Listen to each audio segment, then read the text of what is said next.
Chief secretary Punjab کہاں ہیں؟ وکیل درخواست گزار نے کہا کہ وہ جنیوا میں ہیں۔ عدالت نے ریمارکس دیتے ہوئے کہا کہ ایکٹنگ چیف سیکرٹری کہاں ہیں؟ یہ صوبہ چل کیسے رہا ہے؟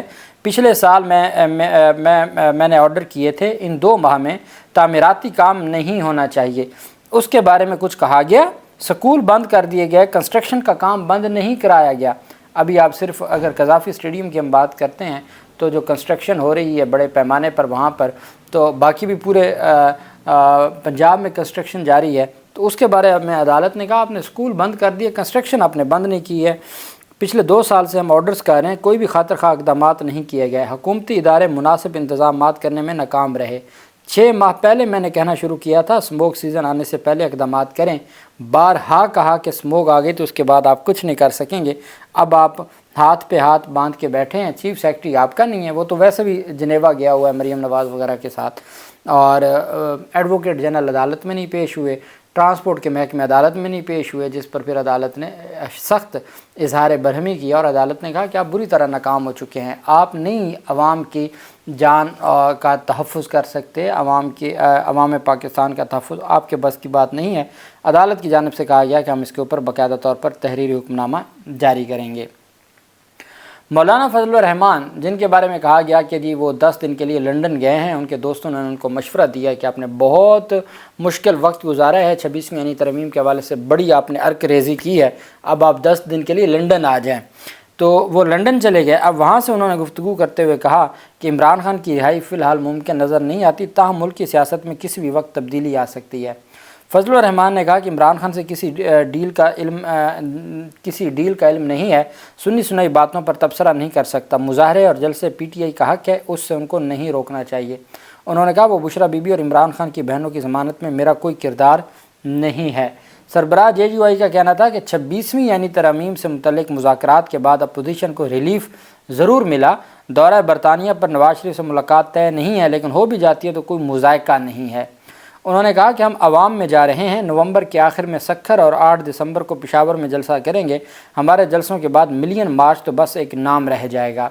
انہوں نے کہا کہ مسئلہ کشمیر کے حل کے لیے کشمیریوں کو اب خود ہی کچھ کرنا ہوگا، اور جمعیت علماء اسلام فی کے سربراہ نے کہا کہ ہم پاکستان تحریک انصاف کی جو موومنٹ ہے اس کے حوالے سے ہماری مشاورت جاری ہے، جو احتجاجی موومنٹ ہے اس کے حوالے سے بھی ہم جلد فیصلہ کریں گے کہ ہم نے آیا اس پورے جو معاملہ ہے اس کا ساتھ اس کا حصہ بننا ہے یا نہیں بننا۔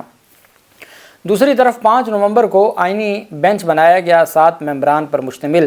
آج پہلا اجلاس ہوا ہے جسٹس امین الدین خان کی سربراہی میں۔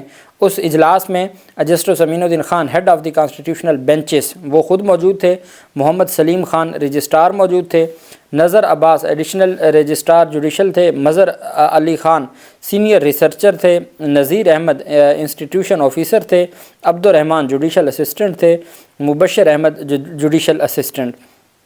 اب جو میٹنگ ہونی چاہیے تھی اور جس میں یہ تمام چیزیں سامنے آنی چاہیے تھی کہ جسٹس محمد علی مظہر اور جسٹس جو مندوخیل ہیں وہ دونوں ہی اس اجلاس میں موجود نہیں ہیں، جو کانسٹیٹیوشنل بینچز سے متعلق ہے، جو اس کمیٹی کا حصہ ہیں جنہوں نے بینچ بنانے ہیں اور جو جن کی جانب سے آگے معاملات کو آگے بڑھانا ہے یا بینچوں میں کیسز کو سماعت کے لیے مقرر کرنے سے متعلق جو ہے اس میں وہ معزز ججز نہیں تھے اور انتظامی افسران ضرور تھے۔ اس میں فیصلے کیا ہوئے؟ جسٹس امین الدین خان صاحب کی سربراہی میں جو یہ اجلاس تھا، سپریم کورٹ آف پاکستان میں آئینی بینچز کے لیے ججز نامزدگی کے بعد سپریم کورٹ میں اہم اجلاس ہوا۔ 6 نومبر کو یہ اجلاس ہوا، آج اس کے منٹس آف دی میٹنگ جاری کیے گئے ہیں، آج ہے 11 نومبر۔ 6 نومبر کو جسٹس امین الدین خان کے چیمبر میں ہوا، جس کے میٹنگ منٹس جاری کر دیے گئے ہیں۔ آئینی بینچ کی تشکیل کے معاملے پر جسٹس امین الدین خان کے چیمبر میں 6 نومبر کو ہونے والے اجلاس کا اعلامیہ جاری کیا گیا، جس کے مطابق اجلاس میں بینچز تشکیل اور آئینی بینچز میں مقدمات بھیجنے کے امور کا جائزہ لیا گیا۔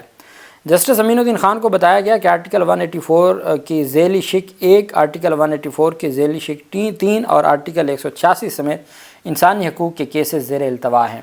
اجلاس میں فیصلہ ہوا کہ 26ویں یعنی ترمیم کے بعد آرٹیکل 191A کے تحت مقدمات کی کلر کوڈنگ کی جائے گی۔ مظہر Ali Khan senior researcher officer کو ٹاسک دیا گیا کہ وہ ایسے مقدمات کی اسکروٹنی کریں جو آرٹیکل 199 کے تحت ہیں، جنہیں آئینی بینچز کے سامنے سماعت کے لیے مقرر کیا جانا چاہیے۔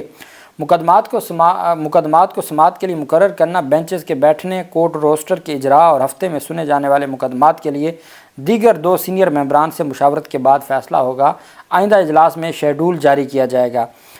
اس میں کہا گیا کہ اجلاس میں registrar Saleem Khan, additional registrar judicial Nazar Abbas, institution officer Nazir Ahmed, judicial assistant Abdul Rehman وغیرہ نے شرکت کی۔ میٹنگ منٹس کے مطابق 6 نومبر کے اجلاس میں ایک کمیٹی ممبر کی عدم دستیابی کے سبب ملتوی کیا گیا۔ Justice Aminuddin Khan, justice Jamal Khan Mandokhel اور جسٹس محمد علی مظہر پر مشتمل 3 رکنی کمیٹی نے آئینی بینچز کی تشکیل کرنی ہے۔ اب جو اجلاس ہے اس میں نہ مندوخیل صاحب موجود ہیں اور نہ ہی اس کمیٹی کے اجلاس میں جسٹس محمد علی مظہر صاحب موجود ہیں، لیکن عدالت کی جانب سے یہ کہا گیا یہ اعلامیہ ہے، اس کے مطابق ایک ممبر موجود نہیں تھے، جس کی وجہ سے ابھی تک بینچوں کی تشکیل نہیں ہو سکی۔ یہ 6 نومبر کی بات ہے، آج 11 نومبر ہے، ابھی تک کوئی بھی آئینی مقدمہ نہ کو بینچ بنا ہے، نہ ہی آئینی کو مقدمہ سماعت کے لیے مقرر ہوا ہے، نہ ہی 26ویں آئینی ترمیم کے خلاف درخواستیں ہیں۔ اب دلچسپ بات یہ ہوگی کہ 26ویں آئینی ترمیم کے تحت بنا بینچ 26ویں آئینی ترمیم کے خلاف درخواستوں کو سنے گا، جو بینیفیشری ہوگا۔ تو یہ بہت سارے، جیسا سندھ ہائی کورٹ کا میں نے آپ کو بتایا تھا کہ سندھ ہائی کورٹ میں آئینی بینچ نہ بن سکے چونکہ پریکٹیکلی اپلیکیبل ہی نہیں ہے۔ جو آج جسٹس منصور علی شاہ صاحب نے کہا کہ جی بتایا جائے کہ کیا ہم غیر آئینی سن رہے ہیں، تو جب ہم فیصلہ دے دیں گے اور ہم کہیں گے جی کہ اختیار ہے تو ہمیں کون روک سکتا ہے، پھر اس کی ریویو بھی تو ہمارے سامنے آنی ہے۔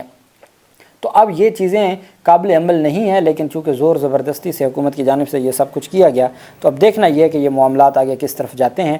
جو بھی تفصیل ہوگی میں آپ کے ساتھ شیئر کرتا رہوں گا۔ اللہ پاک پاکستان کا حامی و ناصر ہو۔ بہت شکریہ۔ اللہ حافظ۔ پاکستان زندہ باد۔